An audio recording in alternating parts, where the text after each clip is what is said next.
funga ina aina. Al-Imamu Sadiq alayhi salam anatueleza akisema, idha asbahta saiman, utakapokuwa umefunga, falyasum sam'aka,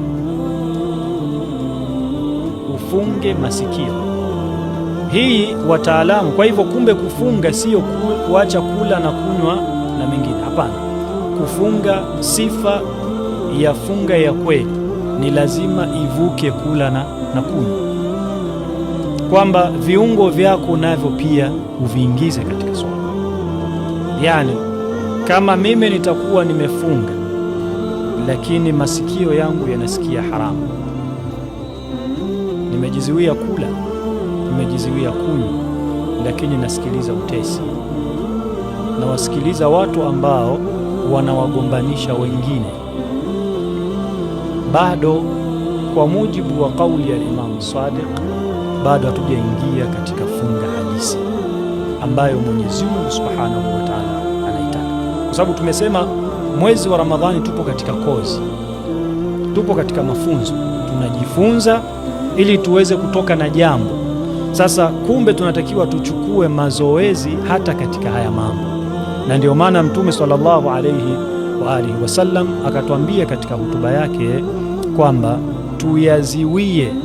tuziwie ndimi zetu na yale ambayo tumekatazwa, tuziziwie ndimi zetu. Sasa ndimi tunaziziwia vipi? Ulimi uuziwie kusema uongo katika mwezi mtukufu. Sasa kwa nini? Kwa sababu ukiuzoeza ulimi wako kwa muda wa siku 30 kwamba hili jambo katika mwezi mtukufu halitakiwi.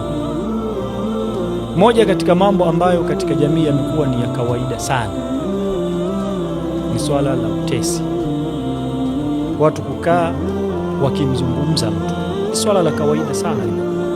Yaani swala la kumteta mtu limekuwa ni swala jepesi sana katika jamii, kiasi kwamba imekuwa sasa mtu kizungumza kwamba utesi haufai, mtu anaona kwamba yani kivipi. Kuna mtu mmoja nilimwambia utesi sio, hautakiwi. Akaniambia sisi tunazungumza kile ambacho anacho. Nikamwambia huo ndio utesi. Unamzungumza mtu kwa kitu alichonacho kiasi kwamba akisikia hatoridhia, huo ni utesi. Lakini kama utamzungumza mtu kwa sifa asiyokuwa, yani unamzulia mtu, hiyo inaitwa buhtani na dhambi yake ni kubwa kuliko utesi. Sasa kumbe kuna watu wanadhani kwamba utesi ni kumzulia mtu kile asichokuwa nacho, na kipindi sio hivyo.